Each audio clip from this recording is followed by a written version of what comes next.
welcome to Writing Wrong Way, where we talk about how writing works, how writers work, and how the best writers risk being strange. But I'm not talking to a writer so much today. I'm talking to an agent. I have a lot of questions that come to me about agents, and I thought rather than answer these questions myself, let's just get an agent to answer the kinds of questions that I typically get asked about agents.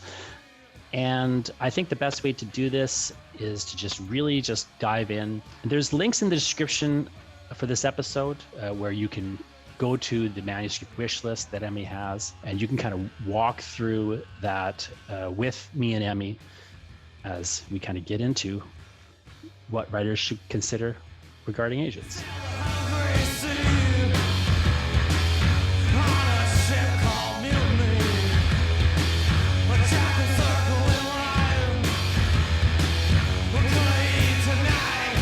I'm talking to Emmy Nordstrom Higdon, and Emmy is an agent with Westwood Creative Artists.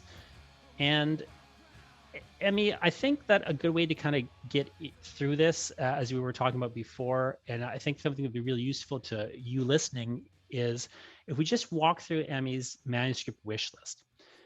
So, Emmy has actually done a very lengthy, like when I printed it out, it was 8 pages long.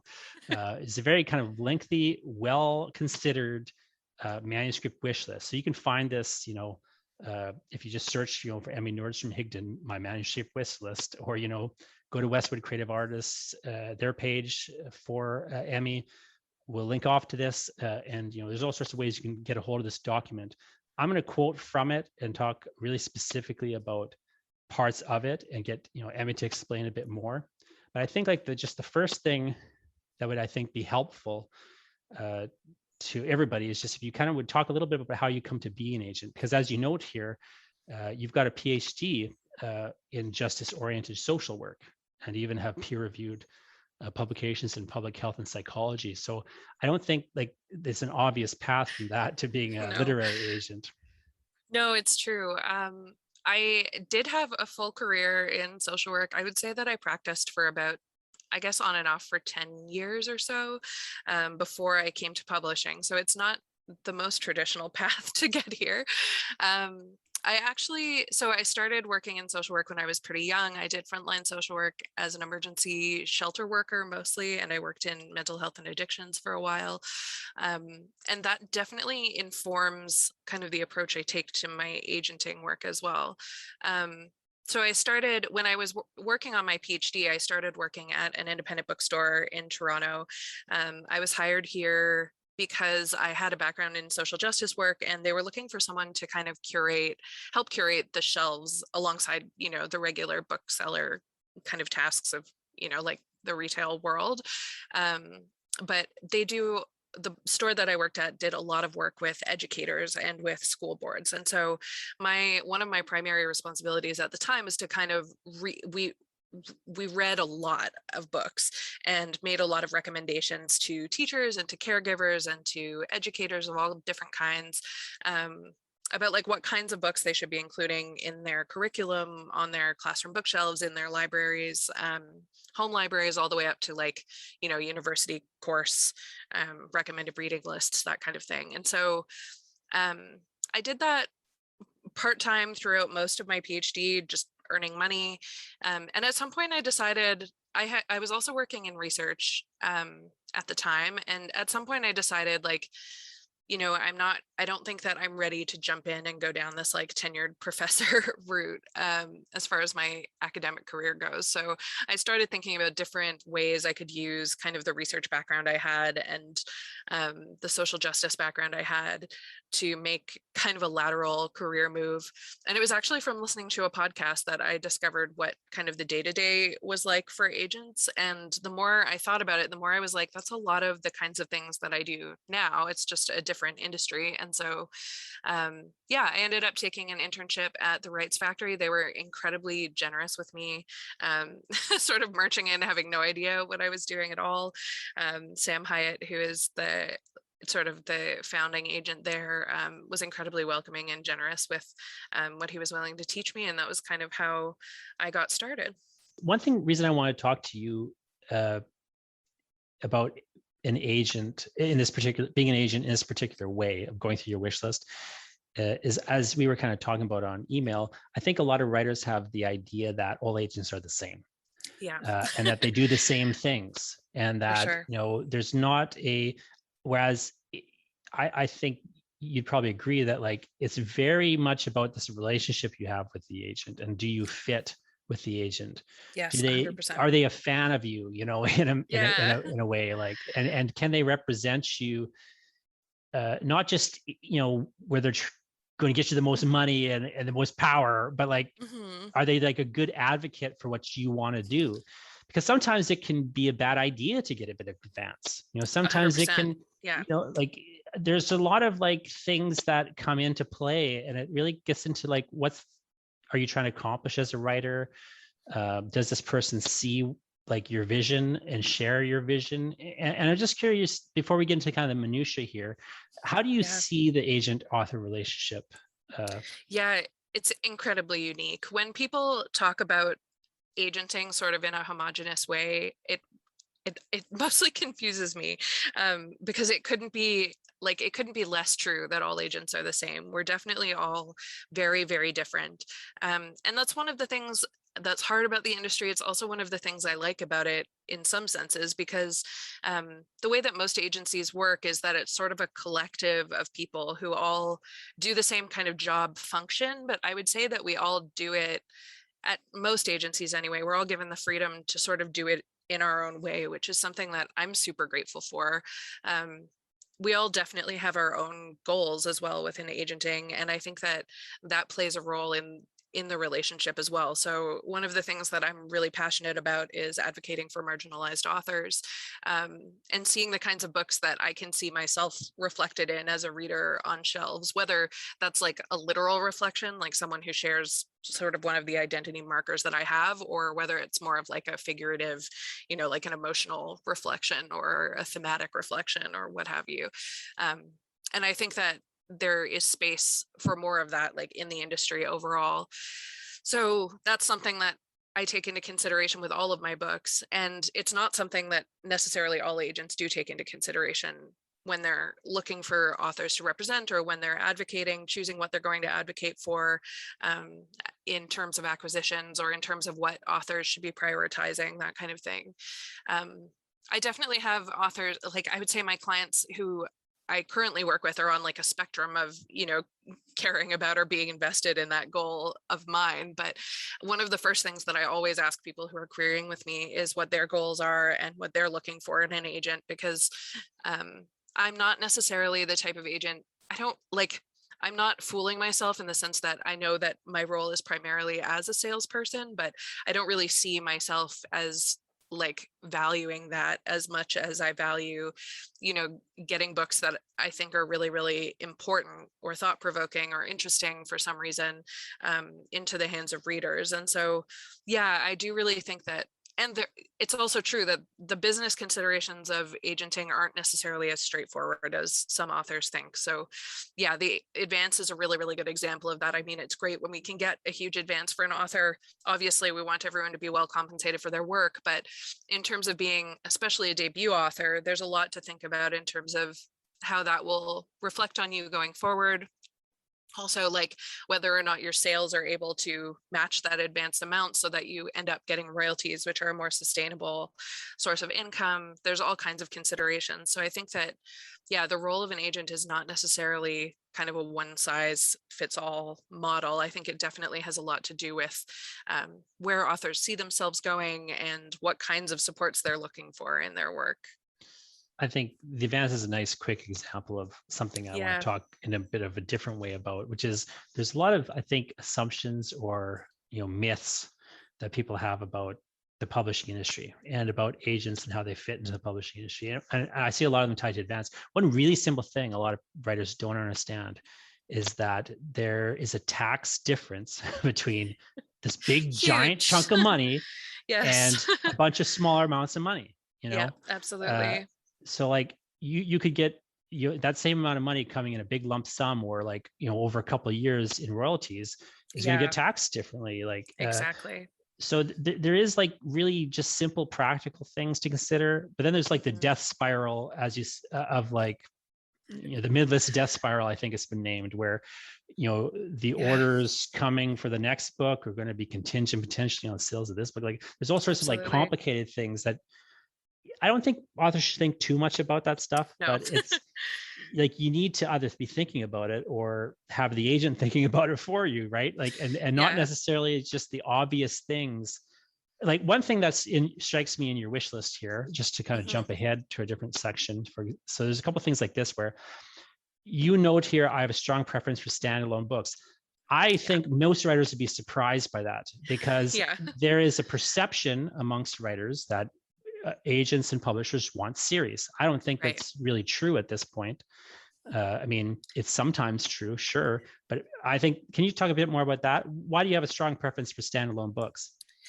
Yeah, I think that's definitely a misconception. And I think that it has to do with the way that sort of sales and marketing have changed over time. The reason why I prefer standalone books, and part of it has to do with the fact that I'm a newer agent as well. So when I think about the authors who might be querying me, if a New York Times bestselling author came to me and said, I wrote this trilogy, I'd be like, awesome. Because often, publishers are going to look back at your publication history in terms of making their decisions, especially when they're negotiating how many books to sign a contract for. So that's sort of one aspect, is that as an agent who's only been working for 2 years, I don't get a lot of queries from really, really well-established authors who already have, amazing sales records that I can take to publishers and say, listen, this author has proven that, there's an appetite for their work, and that if you produce 3 more of their books, they will all sell. So what often happens is that, we'll take a book out on submission, and once we get an offer of acquisition, we have to sort of negotiate with the publisher what that contract is actually for, right? So it's never, I don't know that ever a publisher comes into it with sort of like a set idea in mind of what they want. It usually has to do with the individual editor and kind of what kind of climate their imprint is in that year. I think all publishers have different preferences, but yeah, these days, often what you'll see, especially in young adult, is like a 2-book deal where, the first book is kind of the quote unquote breakout book. So that's like the sure thing that the editor is kind of pinning their hopes and dreams on. And then the second book is meant to sort of follow up that book. And the catch with that arrangement is that the first book has to do really, really well, right? The author is pinning their expectations on the sales of that first book. So when I say that I like standalone books in my query inbox, it's often because my preference is to be able to go to a publisher and negotiate a single book deal that's really, really favorable, so that, everyone's hopes, I think, are that the first book will break out, it will be fantastic. But if they, for some reason, something happens and the sales are moderate, the author's future publication and their experience with that imprint aren't completely contingent on having had a breakout bestseller the first time around. And when people come with series or with like trilogies or duologies even, they can be really, really difficult to sell for that reason, because these days publishers, I think, are making fewer and fewer of those deals where they think they have a sure thing right off the bat. And I think that's actually probably beneficial for authors, sort of on the whole. It doesn't mean that the door's not open for series, especially through options in contracts that, when the first book does do really, really fantastic in terms of its like numbers. But I think that the sell is definitely easier on a standalone great book that a reader can pick up and get a really satisfying experience out of as a, one-shot kind of project. Now, you're also note here a little further on that you're interested in high concept horror, body horror, ghost stories, occult, spiritualism, psychological, social, political, weird. No zombies, please. I think that is something that would trip up a lot of people, because again, true. Now you use zombies here, but it used to be vampires, right? Like there'll be these cycles of monsters that come around where it just seems like they're everywhere. And writers often will have the perception that, oh, well, then publishing world must be looking for this. This is the new trend. And they'll start what I always tell writers is that if there's a bandwagon going by your house, it's too late to jump on the bandwagon. It is. It means that like 3 years ago, that was the bandwagon in terms of Mhm. books that we've submitted. Also, I should say there are some items on my manuscript wish list which will never change, no matter what the bandwagon is, though, and zombies are one of them. They creep me out. So You don't like generally zombies? speaking, well, I don't like characters who I fall in love with slowly and irreversibly wasting away in front of my eyes. Sure, sure. But no, I mean, but part of it is that, yeah, like anything that is selling really, really well, like in the moment, it means that those books were acquired like 2 or 3 seasons ago, right? And so editors at this point are looking for the next thing that will sell really, really well, not the thing that is currently selling really, really well. And they already signed 10 other ones just like Exactly. that, or Yep. have printed them. Or in the 80s, Vampire Diaries was one thing where That's it. they just like, yeah, let's just pump more money into this book we already own, as opposed to Yes. like make a new acquisition, which makes sense. It's already Yep. in, but people don't often realize that as writers. And I'll see writers, I mean, if you want to write a zombie novel, write a zombie novel, but I'll see Yeah. like writers, writing zombie novels, and they don't necessarily have a real affinity for the genre. They just think like it's hot. And that attitude, I find, one, it produces a bad book. And I don't feel personally that you can overcome a bad book, no matter No, what it's is really, going really on. hard. It's really hard. You get bad books published, but they are in many ways the exception rather than the rule, despite what people want to say. Yep. And even when they are published, there's typically some mitigating reason they've been published, like someone incredibly famous has published it, or what Exactly. have you, like Snooki wrote it, Yep. or what not, but anyway, it's worth noting that part of your answer there is just like a pure personal thing. Like, no matter how Yeah. good or saleable a zombie novel might be, if you're not the fit for a zombie novel, it's not a good book for you, Yeah. right? And I always have to warn people too that like my manuscript wish list is what I want from authors who I don't work with yet, So if I have a fantastic horror author who's already on my list, whose work I love, and they have a zombie novel, like a year from now, and they come to me and say, I have this zombie book, I'm not going to say to them like, no, I don't represent zombie books. Like in Yeah. the vast majority of circumstances, like I do have a couple of hard lines where I do ask people to change things sometimes, but that's not one of them. But in terms of like things that I'm going to voluntarily and enthusiastically want to take on, like something that's super trendy right now that also sort of squeaks me out is not it. Sure, So yeah. it's interesting because sometimes I get people who say, like, they'll send me emails and they'll be like, I know you said in your manuscript wish list you don't want this, but just in case. And I have a really hard time with that because I'm like, Yeah. you're already telling me I'm not going to like your book, so like why like why do you think this is the right fit for me? Unless sometimes there is a really compelling reason, but more often than not it's just people are not necessarily respecting the ask. Yeah.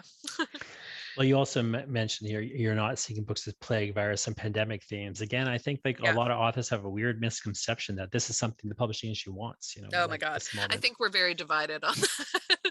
I think like you're right. There have been some like already like huge books that have pandemic themes, and like it's just not, personally, it's just not my jam. As somebody, like maybe 5 years from now I'll be interested in other people's perception of this thing that we're going through right now, but unless you are like the number one world expert on something, chances are good that while we're in the middle of the situation is not the right time to be trying to convince people that your perspective on it is reliable or My friend interesting. Slima Nawaz put out a book Mhm. called Songs for the End of the World, which is a book that was Yes. accepted and going to be published before the pandemic hit. Oh, it's And so in it, hard. you know that book, then, for Yes. people who don't know, Slima predicted effectively in this novel by accident. She wasn't planning to like prediction, No. but it's a novel about a coronavirus pandemic that takes place. And there's a writer whose book, about a coronavirus pandemic comes out, and all this had been accepted and run through the editors and everything and set to come out before this pandemic hits. And Yeah. all of a sudden her science fiction novel becomes like effectively a work of realism. Yeah, And absolutely. it was but that was a weird example Yes, where it was like a bunch of flukes aligning. Although a totally. And that symbol would tell you, happens. you could almost predict with, like Yeah. clockwork, this thing was going to happen after she had done Yeah. this research that horrified her.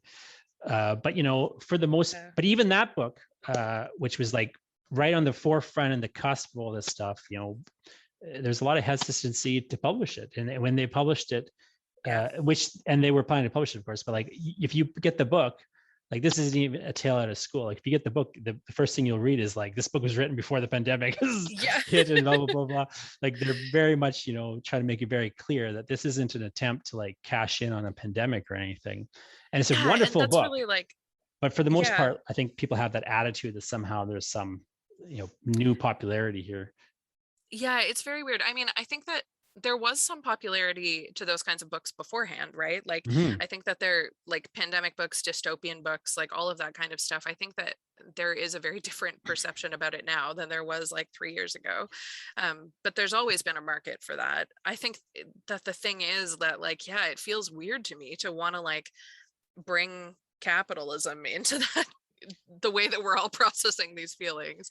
So for me, it's a Well, strange feeling, but you also not liking zombie books. In many ways, zombies and virus books are the same. yeah, exactly. Like at least the modern zombie is effectively Yeah. a virus, right? And a capitalist virus. And it's really interesting to me, like to kind of just note through some of these things that you want and don't want, because I think they like the lesson in some ways. I think that writers can draw out of it is that like agents are people, like they Yeah. have their likes and dislikes. They're For not just sure. like automatons, trying to get the most bang for your No. buck.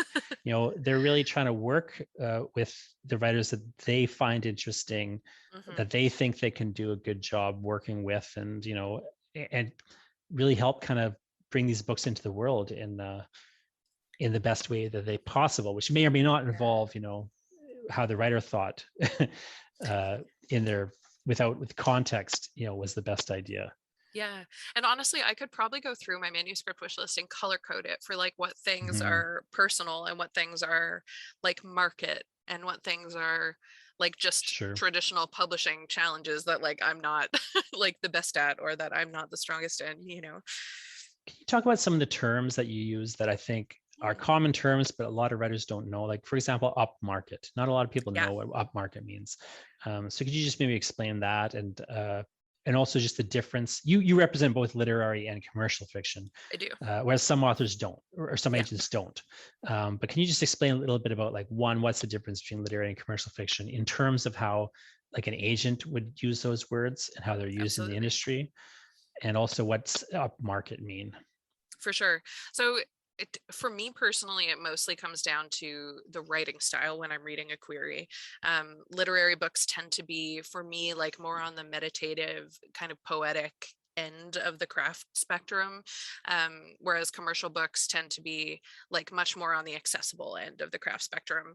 When people call things like voicey, that's what I'm always looking for in commercial books, is that kind of like really confessional tone where it sounds like somebody is just having a conversation with you, and it's really easy to follow and you can kind of lose yourself in it that way. Whereas with literary, I think it's almost like I mean, I don't really believe in opposites, but if you were going to go down that spectrum, the way you would get lost in a literary book is more through, like imaginative detail, poetic language, metaphor, like those kinds of things. um, I don't love the stereotype that literary books need to be like super pretentious. I'm not really into that style of writing that's like very, very highbrow and academic. I still think literary should be able to be enjoyed by lots of people. I don't think you need like $4 words every 3 seconds to make a literary book really enjoyable, but I do think there is something about kind of the approach to like insight and reflection and sort of exploration in a literary book that's a little bit different than something that's more character or plot driven on the commercial side of things. And I always tell people, I think like the best way to get a sense for which books are which, at least for my taste, are kind of, if you look at like, maybe today is the right day to talk about this, but like if you look at like the books that get longlisted for the Giller, like those are going to be your like literary kind of gems, right? And if you're writing in that arena, like those are the books that you're kind of competing against in terms of sales and award nominations, among other things, but also, you know, funding and reviews and all of that kind of stuff. Placement in bookstores. And then versus if you go to like a grocery store and you're looking on their shelves for like at, you know, when you're at the cash and there's like a bunch of paperback books in front of you, ironically, it's like the only place I see books these days because we're still in like quasi lockdown in Toronto. So I can like picture my shopper's bookshelf very clearly right now in my mind. But those books are more what I would call commercial books. Like they're ones that, you know, you expect for basically anybody to be able to pick up the paperback and just like enjoy it for the story that it is. For all of my books, I like them to have some sort of like thought-provoking aspect. So I don't really think that commercial books need to be dumbed down for people. I think lots of people are in it for like learning things and for, you know, having their ideas changed or molded by what they're reading. And likewise, I don't think that literary books should be without plot. I really like books to have a story, you know, but there are some differences in like your target audience, where they might be sold, who you're going to compete against, that kind of stuff. So, you know, like the most successful commercial books, I would say, are the ones that, you know, like everybody would see their name on a cover and recognize it. Dan Brown, Lee Child, Stephen King, whoever. They're like your household book names typically. And then upmarket, I would say, is like, if you were on a spectrum from like 1 to 10, where like 10 is literary and 1 is commercial, I would say that upmarket is like a 6, like a solid 6 or 6.5 maybe. So it's books that, you know, have a little bit of like a literary taste to them, or a literary like feel when you're reading them. They are like a little more meandering. They're not like quite as straightforward as your average like commercial novel might be. But they're the kind of thing that people pick up typically for like book clubs or long plane rides, or they tend to get reviewed in like newspapers as opposed to getting reviewed in like, I'm trying to think where we even review commercial books anymore, like blogs. Yeah.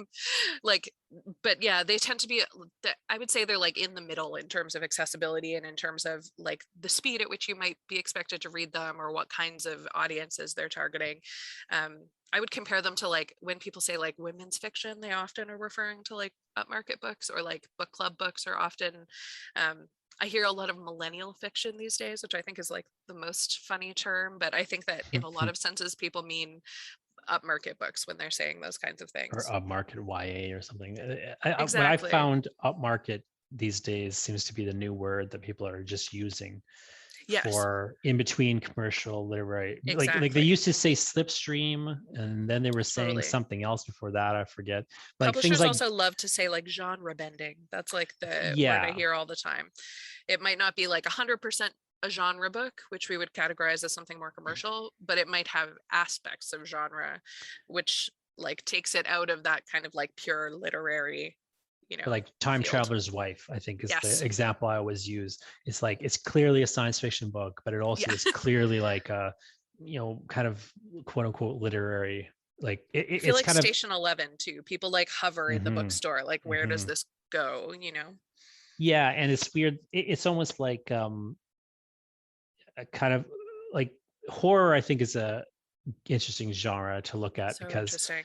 people look down on horror traditionally, but then all of a sudden they started trying to justify. So then you'll have like horror, and then there's literary horror, and then there's Yes. like upmarket horror. But Yeah. really, it's just all the same thing. But there's this perception about how Yeah. it's going to be marketed, Exactly. and where the writer maybe sees themselves as a stylist or not.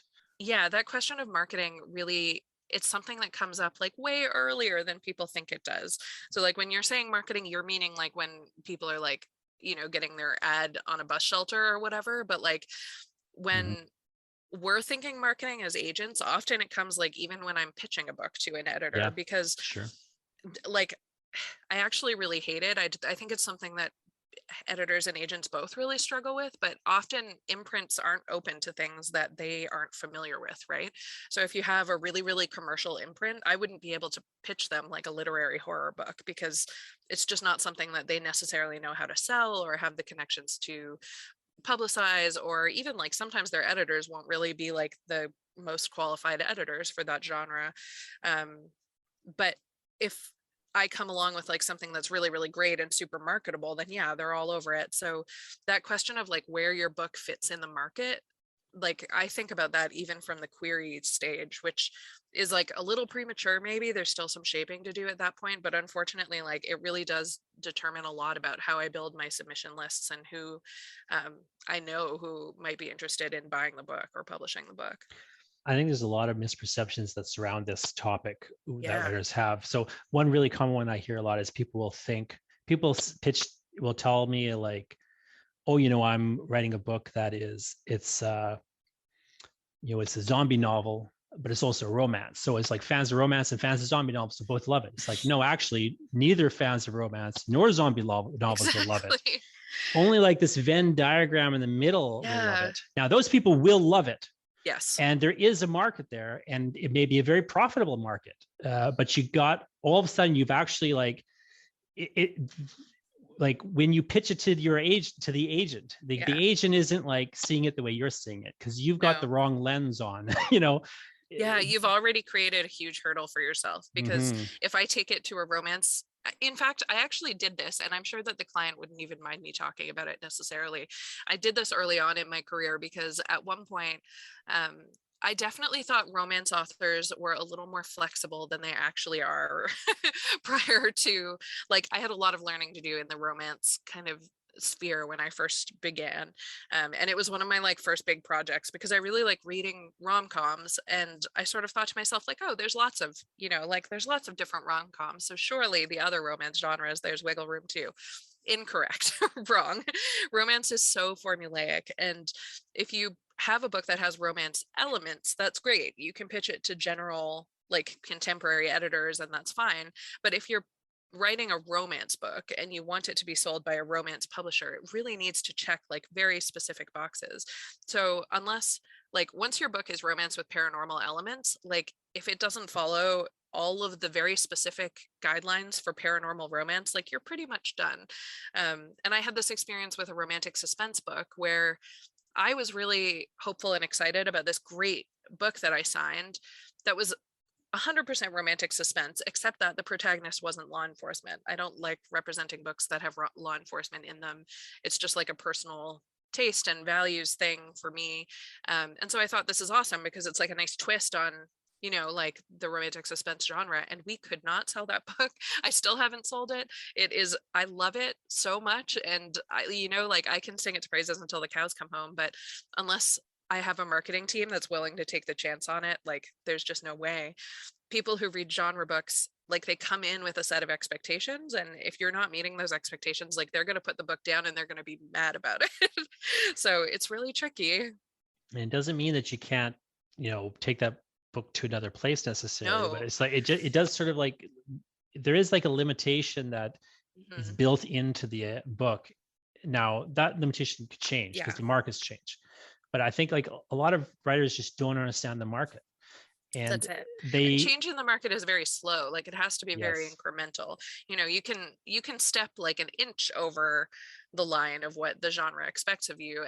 And I could probably find like a great editor and a great marketing team that are like, yes, that's an interesting new twist. But to make like a huge change in one book, like forget it. It's not going to happen. So yeah, that change is like not as radical as people think it is. Yeah, and I think this is one way that agents can really help a lot of writers is that I think you got to give it a weird catch-22 because on one hand, It's hard. the writers who really most need an agent are the ones who don't understand the markets. Mhm. And also because they don't understand the markets, they will have a hard time finding the right agent. It's true. So Yeah. it's a difficult thing. Like, what do you suggest that? So I think like something like Spanish risk relation, I think is really enlightening. And I wish more agents would do this kind of thing Mhm. because it does sort of explain in a really detailed way the kinds of things you're interested in. And it shows that you're interested in a lot of different things. Mhm. Um, so like on one hand it's very narrow, like it's very much this that and the other, but in other ways it's very expansive, like romance to horror, Yeah. essay collections to cookbooks, you know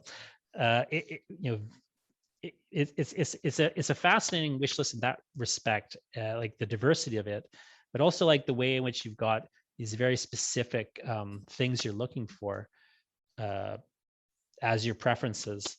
I mean, I think that, so one, like something writers can do is like do more research on agents, and like Definitely. really specifically agent, like individual agents, Hmm. like and understand, I think writers, I think, need to kind of just understand a bit more fully like this idea that, yeah, these agents have their ideas of what they want, which is partly personal, partly informed by market conditions and what they know is and isn't attractive to the editors that they know. Hmm. um, but then also, like, there's just things that they want. Like you've got this great list about like things I wish somebody would have. It's like, well, what about a an adult retelling of the story of Saint Werburgh? Do you You know know, this story? It's no, such I a was going to weird ask you about story. that. It's about a saint who had magical geese, ultimately. Like, that's the very short version of that Sure, story. that's Uh, fascinating. yeah, it's just such a great, I think it's because it's like a little known story. It's not one that I've ever seen a retelling of before, but I think that that one in particular, like I feel like you could retell it so many ways that would be so fascinating. But we're seeing mostly retellings these days in young adult, and I don't think it would really fly in young adult because it's not like a super uh like recognizable. I feel like the ones that do really well in young adult are often the ones that are like um fairy tales or Shakespeare plays, like things that teenagers kind of already have a reference, like a frame of reference for. um and so they can kind of be fascinated by the differences, or you can integrate it into a high school curriculum or something like that. But I'd love to see this story on shelves for adults. I think you could do weird things with it. And another thing you were looking for, which is like your dream list here, is you've got it listed as weirdly specific asks, which I love. Um, anything in any age or genre or age range about life as a feminine K-pop trainee or performer, written based on lived experience. So somebody who actually was Yeah. a K-pop trainee or performer should get in touch with you and write a A novel about it, 100%. or I've a only ever nonfiction book. found one book that's about this culture that's in English. I mean, maybe in the Korean market they have dozens. I don't know. I don't speak Korean, so but when I read it, I was fascinated. It is a very unique way to live your adolescent years. And there's one young adult book that I found that was written by a Korean Canadian author, and I loved it. I just ate it up. But all the others that I found have been written by people who are writing kind of from the outside. And I find that like in those kinds of cultures, there's so much that's like kind of in clubby, I love subculture books like in general. I grew up like riding horses, for example. There's so much weird stuff that happens in the horseback riding world that you would never know unless you'd lived it. Or like figure skating is kind of like that too. Like there are all these, like what other things like one time I heard someone say that they would really love a murder mystery set in like the tattoo artist subculture, and I was like, oh yeah, you could do so many like weird things with that. I have, you can't see them right now, but I have all kinds of tattoos, and so yeah, it would just be like, I love those like very specific settings that people can only really know if they've been there, and you get to kind of peel back the curtain a little bit. And K-pop is such a weird, it's like, it's amazing. There's so many similarities with kind of like the 90s like boy band culture that we had in North America, but there are a lot of things that are very different too. And I think it's just like really rich for storytelling, but I don't know that we've really gotten there yet. Yeah, and I just want to point out, like, so somebody looking at this, I think, would maybe just kind of maybe wonder why it's even listed here. Like, what are the Yeah. odds? A K-pop, former K-pop, you know, You really never know star though. person. You never know. But I think like a writer like looking at that, Hmm. I think the way to look at stuff like that is like it gives a sense clearly, like you just started to explicate it a little bit. Yeah. Like, yeah, you're interested in this one really specific thing, but also it's just an Yeah. example of the kind of thing you're interested in. A hundred One, percent. if somebody has some actual lived experience in some weird subculture, For particularly sure. trying to professionalize in the subculture that's hard to professionalize in, where there's all these in Totally. groups, there's all these unwritten rules, there's a Hmm. weird, you can imagine all these interesting power politics that would be in play. and then this public versus private disparity seems like Exactly. just thematically something you're interested in. And there's so much tension in those kinds of like high pressure environments too, right? It's a Hmm. really rich area for writing. And I feel like, yeah, anything like that that really teases out that kind of tension that can be really positive, but also really toxic and competitive. Yeah, I think there's definitely a market for that. But even if somebody had a novel about, set in, the 20s, and it's a woman trying to make it in the military or something, like Definitely. there's like even though you're not asking for that, like that kind of thing is in that wheelhouse potentially. So I Absolutely. Yeah. I think like the way that artists, often I'll see writers are like looking at these lists and their eyes glaze over, like it's Yeah. like, well, I don't, either they'll do one of two things. They'll start writing a book about young cryptids and just Yes. thinking this is their way to get an agent. Right. But really, like, unless your heart's in that, you don't even want that agent in many No, ways. exactly. And it's going to be like a long road for you if you just start writing Hmm. based on somebody's, you know, like weirdly specific ask, I guess. Like Yeah. that I have gotten a couple of queries from people that, have read my like weird specific list and been like, "Oh, I'm already working on this," or like I wrote this a few years ago and I queried it and I didn't get any responses, like that kind of thing. And I love that. But if you start if you look at the list and you're like, okay, I'm going to do that right now, like you have to make sure Yeah. that I still want it, like, 18 months from now when you've finished the very first draft. It's a lot of work. And then the other thing I think is just interesting to kind of jump around. You have some specific. You say you a couple times. You point out, I'm really interested in identity-driven, accessible books with high Yeah. concept plots and confessional line-level writing, in which a setting plays a prominent role. So I wonder if you could just talk about a couple of those things. I mean, it's pretty Yeah. obvious, I think, what an identity-driven book is, or even what an accessible book is, but I don't think a Hmm. lot of people are confused about high concept plots. Can you just explain a Yeah, little bit about that and what you mean by the setting playing a prominent role? Because I think that's a thing absolutely. that I think a lot of people, especially Canadians, have Yeah. the misperception that publishers want books that have no discernible setting. Right. And I mean, so high concept to start with is one of those words that I get asked a lot, sort of like upmarket. It's one of those ones Hmm. that like has an industry meaning, but it doesn't really, if you like read just the literal words, it doesn't mean very much on a surface level. For me, high concept books are books that have a strong hook, I guess. So if the basic premise, I use it a lot with rom-com and horror, and that's partly because I get a lot of rom-com and horror that don't really have something unique about them, and that's why I have to walk away from them. Like they might have great characters, they might have like great writing, but if there's not something that's like timely and thought-provoking about the book, it's going to be really difficult to sell um, to a publisher. So like I'm trying to think of like a real world example and I'm coming up totally blank. But like the flat share, for example, I think I list on my manuscript wish list as a favorite of mine, or at least I've used that in the past. It's a rom com, obviously, and it's a rom com based on like a pretty normal trope, which is like the oh shoot, there's only one bed, like romance storyline. It's like that taken to the extreme.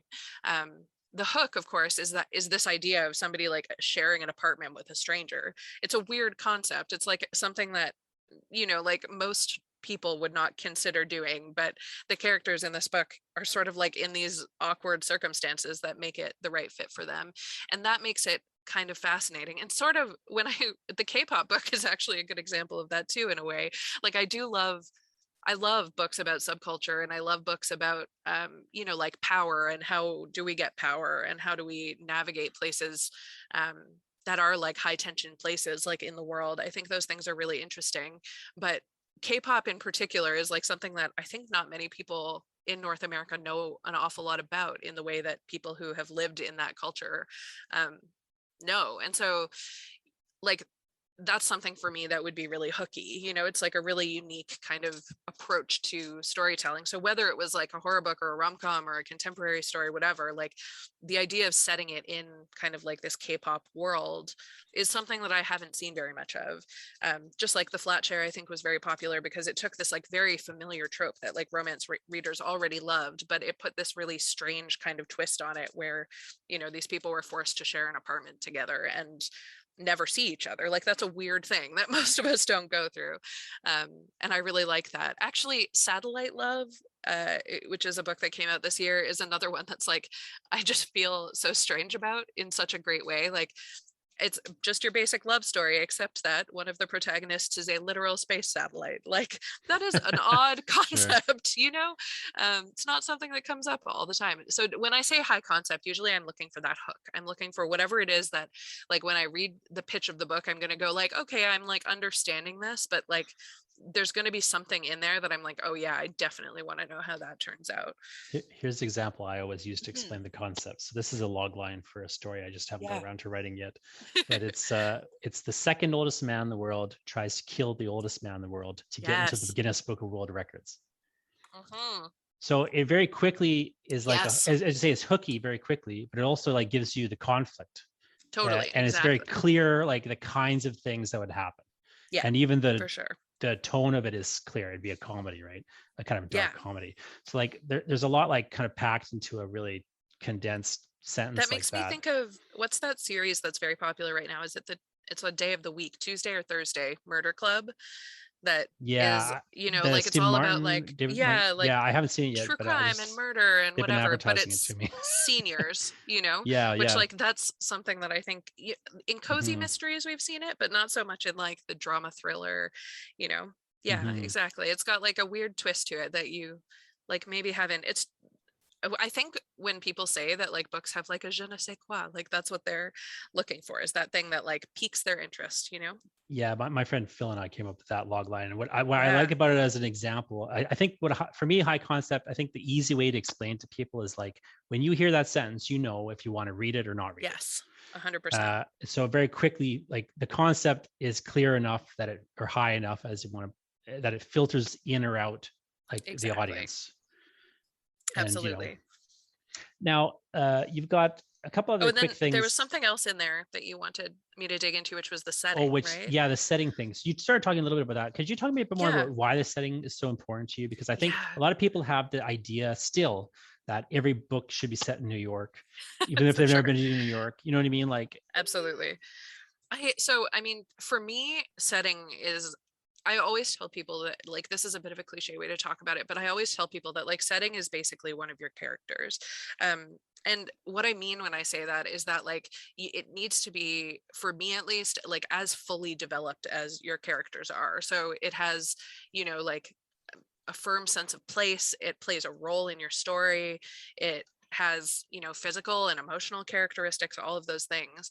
Um, it's true that historically, like books have sold more easily when they've been set in the United States, but I think they're, at least in the United States, if not New York. But I think that what that really translates to is being able to, for a reader, especially because, okay, a lot of like let's be real about the reading market in North America for a second, is like, you know, a huge percentage is midwestern white women. Like, so if you picture like your midwestern white woman who's like, you know, a mom probably in her like 20s 30s going to Costco and seeing a book on a table in Costco where she's like, you know, got 84 other things on her mind, she's like wondering if they have the right bagels, and like her kid is like maybe like getting out of soccer practice soon, she's gonna like go to that table. I mean, we all probably have relatives like this too, like gonna go to that table, she's gonna scan the covers for like something that looks the most relatable, read a couple lines on the back, grab it, bring it home, cool. But the way that you actually get them to finish the book is by having something in it that they can relate to, because if your entire brain is taken up with trying to figure out what's going on in the book, you're never going to get through it, like when you're living this life, right? And so there's definitely things to be said for books that aren't that, but for books that you want to be like highly marketable, I think that the thing that I always consider is whether or not like that woman could relate to the setting in the book. So, you know, New York is the easy go-to because it's like the thing that's been used in media, like not just books, but like TV, like all kinds of things for like a huge amount of time. And so people can sort of picture themselves there. They know what like the taxis look like, whatever. Um, I'm not particularly interested in books that are like just based on like a New York life. So for me, I really want people to be able to understand the setting as they're reading in the same way that they would understand what New York is like. So a book that one of my authors wrote, that's coming out next year in February. I was like, what month are we in right now? In February, is set in Boston in the Berkshires. And Mm. I've never been to the Berkshires. We had to have a lot of phone conversations about what the Berkshires were like when we were going through the editing of this book. But I think that at the version of the book that's going to be published is really like that setting comes to life in that book. Like you can feel what it's like to be there. And I think it is a unique setting that like not a lot of people have access to and not a lot of people have been to.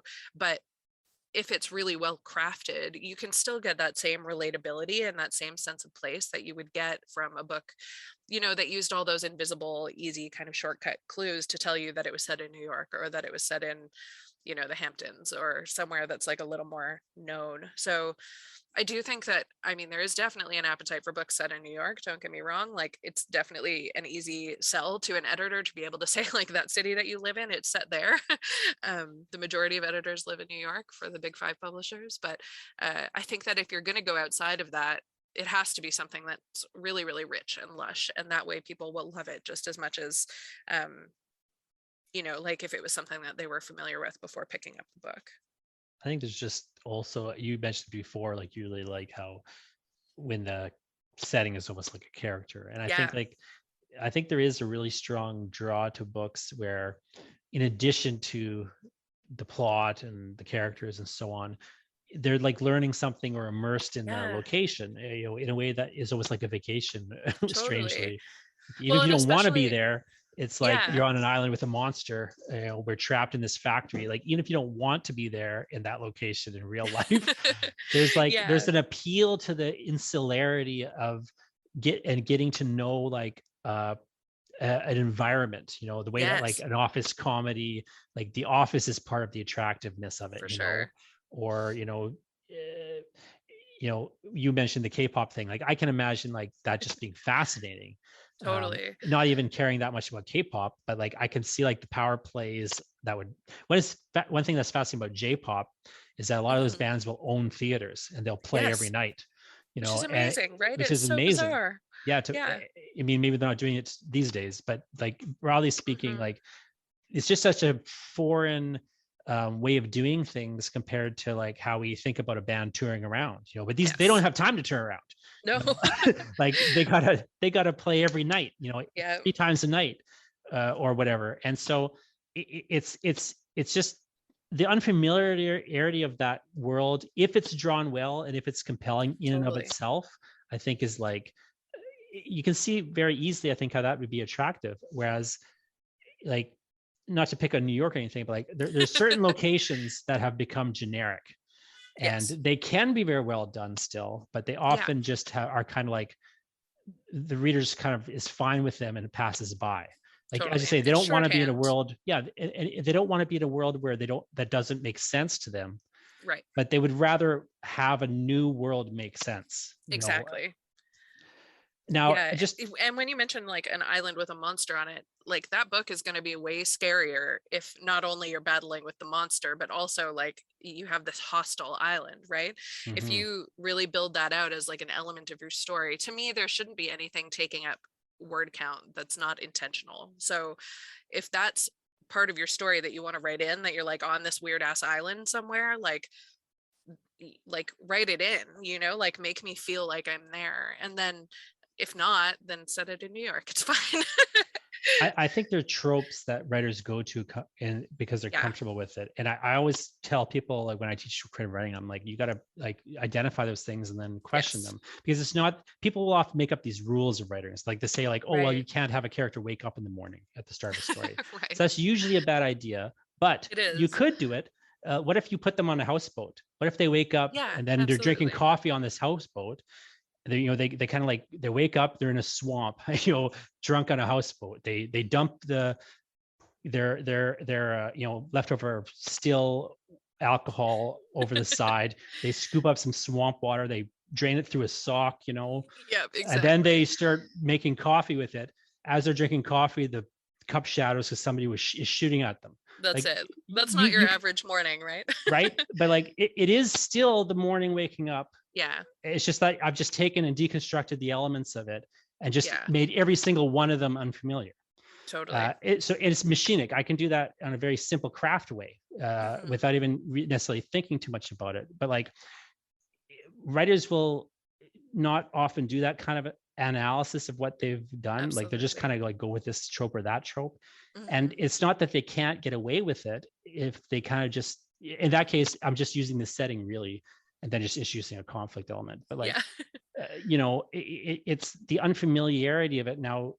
Like we saw with True Detective, that kind of Louisiana setting played so much into the that show, Mhm. to the point where some people were overlooking flaws of the show in other respects. But like, um, it just is one of those things where I think it's really, it's such an important like aspect of the story potentially, Yeah, that for sure. it's so often a shame when writers aren't using it in some way. Yeah, I completely agree. And I feel like honestly, like you'll see the marketability and success of that too in even just like huge TV properties and things like that. Like why did Hmm. they make CSI in like 8 different cities, you Yeah, know? Part sure. of it is because, the atmosphere of those cities like changes the kinds of stories you get to tell, and it gives you more options. It gives you more, like even just in terms of like the atmospheric elements, it gives you a lot more to play with if you're not constantly in the same place all the time. And so I feel like like consumers, readers, viewers, whatever, are hungry for that, but it has to be done in a way that really immerses them, and not that just gets kind of shoehorned in as like a side note. Hmm. Yeah, I think that shoehorning, as you point out, is Yeah. the death of so many things. Before I let you go, I got to ask you to talk about how you went to college for circus arts and spent nearly a decade performing and coaching at a professional level. I did do that. Yeah, when I was growing up, this is like one of my cringy stories. When I was growing up, my first boyfriend ever dumped me when I was like in middle school, and I was grieving as one does when you're like 14 years old. And so I learned how to juggle, and really got involved in circus in Newfoundland, which is where I grew up, which is like a very small community there, as you can imagine. And decided for a brief period of time that like that was what I wanted to spend my life doing. And actually, to be honest, like that does it. I feel like it was sort of a step on the way to like figuring out where I am now, because um, I loved being in a creative environment all the time. That was really, really fun. But I didn't love performing. I didn't love like the criticism that came with that, and just like the pace of that life really didn't do well for me. And I'm also like I'm a chronic overthinker. I'm like very like to a detriment intellectual, I think, in some ways. And so I really struggled being in an environment that was like very athletic all the time and that didn't really take itself very seriously. um, I spent a lot of time kind of questioning things that people didn't want questioned. And so that's how I ended up doing a lot of coaching. And I really loved that. That was how I paid my way through my university studies largely until I moved to Toronto. Um, and it was so much fun. It was like really great getting to like help people craft their acts and their performance. And I worked a lot on artistic um I was like an artistic specialist for a while, so I consulted with bigger circus companies who were trying to put together more conceptual shows and things like that. um but yeah, I also just taught kids how to jump on a trampoline safely and things like that for a long time.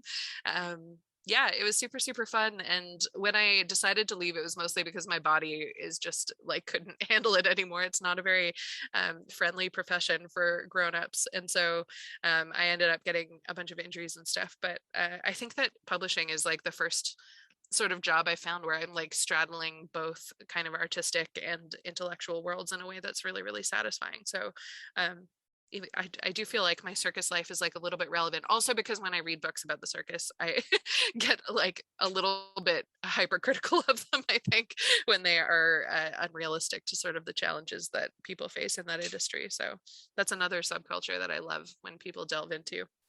I was going to say, it sounds like it certainly would play a part in your sort of attraction to subcultures, or just the Yeah, idea that there's the richness in this environment here, for sure. and And maybe like an the untold sort of story. grittiness too, like I think I love stories.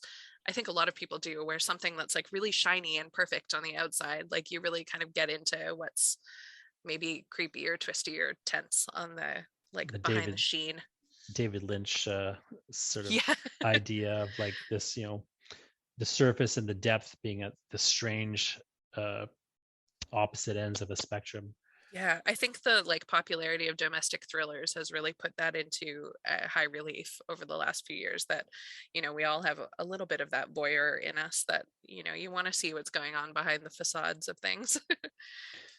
Well, I appreciate you talking to me, and I just want to end off, I'd like to maybe ask you, I Mhm. mean, it's, notes here in your manuscript wish list that you're open to queries. Um, that you only accept queries for complete or revised works under 1,000 K, and so on and so forth. You've got a Westwood submission page for details, Yeah. but like just in a broad sense, if somebody is a writer Mhm. and they're looking into agents, I guess my really quick, maybe it's not a quick question, but like my Yeah. final sort of like all encompassing question is, what makes, why should a writer have an agent, and what should they do to figure out what agent they should have? Right. That's a big question for sure, but it's definitely a useful one.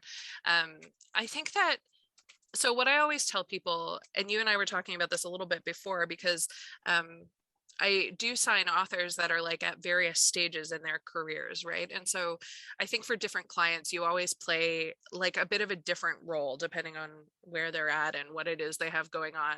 Um, for me personally, I think that agents are most useful when people, they know they want to write, they know that they want it to be a part of their professional life. I think that that's something that people get tripped up on, because it really is like, publishing is like any professional industry. It demands a lot of people. It has a lot of like specific kind of um, struggling to come up with another word for demands, because that's really what I mean. Like, if you want to be successful in publishing, it's like being successful in any other professional industry. You need to have the time and the energy and the commitment. And I think maybe even more so than in some industries, frankly, because writing is really hard. It can be isolating for a lot of people. It can be really difficult to find ways to like make enough money as a writer if you want to be doing that full time. Or if you don't want to be doing that full time, like finding the balance of, what else you're going to do while you're pursuing that as more of a passion or what have you. But I think the role of an agent in that is that we're really good at sort of taking things off of people's plates so that they can focus on the creative aspects.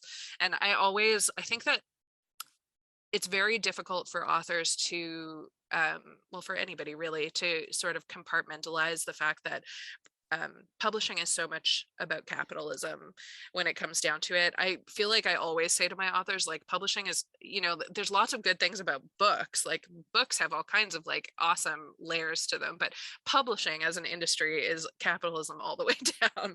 And it's really something I think it bears repeating, because I think that people forget, like how much of this industry, how many times I have to like step aside on a query that I love because I just know that like there's no possible way I could sell it to a big five editor.